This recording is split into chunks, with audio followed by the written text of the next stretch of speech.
Olá, você que acompanha o site Notícias Agrícolas, estamos de volta com os nossos acompanhamentos de mercado e agora a gente vai falar sobre o mercado de energia com um foco especial para o petróleo, que no dia de hoje vê um dia de quedas. A gente vai entender o que está acontecendo nesse mercado, por que tem essa movimentação negativa com a Isabela Garcia lá da Stonex. Isabela, seja bem-vinda ao Notícias Agrícolas. Olá, boa tarde, agradeço o convite.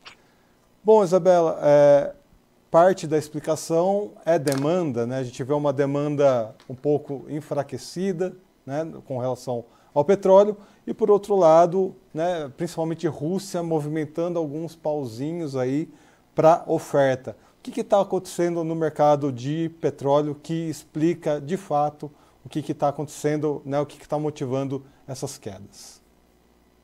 A gente vê um mercado bastante volátil nas últimas semanas, com os investidores mudando bastante de opinião, isso se reflete nos preços, né?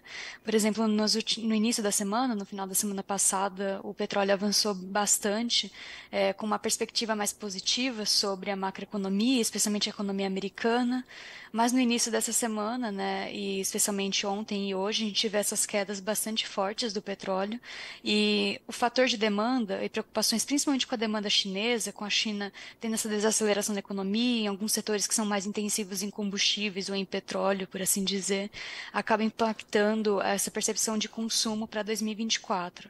Mas eu acho que é interessante a gente destacar que essa queda que a gente vê ontem e hoje, influenciados muito por um mau humor do mercado, por assim dizer, e também essas questões envolvendo a China, vão contra outros fundamentos que têm tomado bastante atenção também nos últimos dias. A gente vê um mercado americano de petróleo bastante aquecido, com as reservas do país recuando consecutivamente nas últimas semanas. A gente vê a intensificação do conflito no Oriente Médio, com Israel também engajando com o Hezbollah, né? E além do Hamas, isso adiciona tensão no conflito e riscos sobre a oferta na região. E mais recentemente, e que tem tomado maiores proporções, são disrupções produtivas na Líbia. Conflitos políticos no país devem impactar a produção de petróleo global em até quase 500 mil de barris por dia, o que é bastante coisa. Então, esses fatores que em tese oferecem suporte para os preços, têm sido menos relevantes para a precificação exatamente pelas questões macroeconômicas em relação à China, que tem tomado mais atenção no mercado.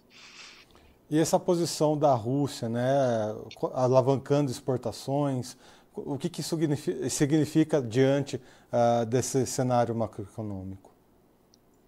Bom, a Rússia, ela está lidando com um cenário um pouco diferente agora, né? Porque ela tem sanções sobre combustíveis e petróleo impostas pelo G7, né, diante do conflito com a Ucrânia, mas ela também tem cotas produtivas, né, limites de produtivos e de exportação acordados com a OPEP desde o início do ano. Então, o aumento das exportações de petróleo russo vem um momento em que o país está comprometido, em teoria, a reduzir a produção exatamente para alinhado com a OPEP, mas essa maior oferta de petróleo russo no mercado internacional tem chamado sim um pouco de atenção recentemente, mas não o suficiente para influenciar tantos preços. Mas o aumento da disponibilidade de petróleo russo em geral tende a limitar um balanço mais deficitário, ou seja, tem mais disponibilidade de petróleo nesse momento. Mas para questões de precificação, o mercado realmente parece estar mais voltado para questões envolvendo a economia americana e a China nesse momento. Por outro lado, né, um dos derivativos, né, o gás natural, hoje tem uma leve alta. Né? O que explica essa leve alta para o gás natural? Bom, o mercado de gás natural é bastante regionalizado e então as cotações acabam refletindo bastante a situação de cada país, das principais referências, né? Por exemplo, o Henry Hub acaba refletindo bastante a situação dos Estados Unidos, enquanto o TTF é a referência europeia. Por lá, nas últimas semanas, a gente vê bastante variação de acordo com o clima. Então, semanas em que se tem uma temperatura acima do esperado, especialmente nos Estados Unidos, acaba oferecendo suporte para os preços do gás, porque se aumenta a demanda por geração de termoelétricas para climatização de ambientes, por exemplo. Então, isso tende a suportar os preços do gás natural. Na Europa, além das temperaturas, situações, né, da geopolítica também tendem a movimentar bastante os preços do gás. Então, evoluções, né, no conflito do leste europeu, ou algum ataque à infraestrutura energética ali naquela região, ou até mesmo uma disrupção ou um atraso da produção na Noruega, que é uma importante fornecedora de gás natural para o restante da Europa, tendem a influenciar os preços e podem estar motivando hoje por trás dessa alta do gás natural. É importante a gente trazer, né, uma novidade, falar de gás natural aqui nos nossos comentários, nos nossos acompanhamentos, porque a gente também está de olho, né, em outras questões energéticas que estão cada vez mais potencializadas, que são as energias renováveis. E na questão do gás natural tem o avanço do hidrogênio no Brasil, enfim, a Europa de olho também cada vez mais nesse tipo de energia limpa, né, energia renovável, e o Brasil está se mostrando aí um grande potencial, né, nessa questão. Como é que fica a competitividade, né, do petróleo diante dessas novas fontes energéticas, o quanto que ainda tem para passar nessa questão? Bom, é uma questão mais complexa, mas tentando trazer de maneira resumida, o petróleo tem diferentes usos, né? A gente aqui no Brasil usa mais o petróleo e os derivados para o consumo de combustíveis, né? Para o setor de segmento de transporte, por exemplo, enquanto o segmento de geração elétrica é priorizado as hidrelétricas, fontes renováveis ou até mesmo gás natural, por exemplo. Em outras regiões do mundo, a dependência de petróleo se traduz tanto no setor de transportes como indústria e também na geração de energia. O avanço dessas energias renováveis, a dizer, solar, eólica, elas tendem a contribuir para a geração de energia elétrica, impactando a demanda, por exemplo, por óleo diesel para a geração das termoelétricas e até mesmo para gás natural, que a gente viu isso na Europa depois de 2022, quando os preços do gás foram muito altos. A preferência por fontes renováveis também contribui nesse período para menor participação de fósseis na matriz europeia, por exemplo. Mas no lado do setor de transporte é um pouco mais difícil entender quanto essas novas fontes têm impacto ainda. Se tem tecnologias muito incipientes, como o hidrogênio, por exemplo, mas a gente vê um avanço muito forte das frotas elétricas, principalmente no hemisfério norte, Estados Unidos, Europa, China, que tendem a impactar a demanda de combustíveis, especialmente gasolina, mas também se tem o avanço de biocombustíveis, avanço na mistura de etanol, no Brasil, por exemplo, mas em outras regiões como a Índia, biodiesel também em algumas regiões, especialmente combustíveis avançados que a gente chama, que é o diesel renovável, especialmente nos Estados Unidos e na Europa.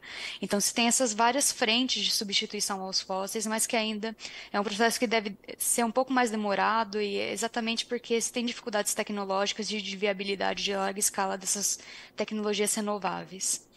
Aproveitando, né, que você entrou nos biocombustíveis, a minha próxima pergunta é exatamente com relação a isso, porque a gente vê que, com base CPEA, né, tanto o etanol hidratado quanto o anidro também não estão com muita firmeza nos preços.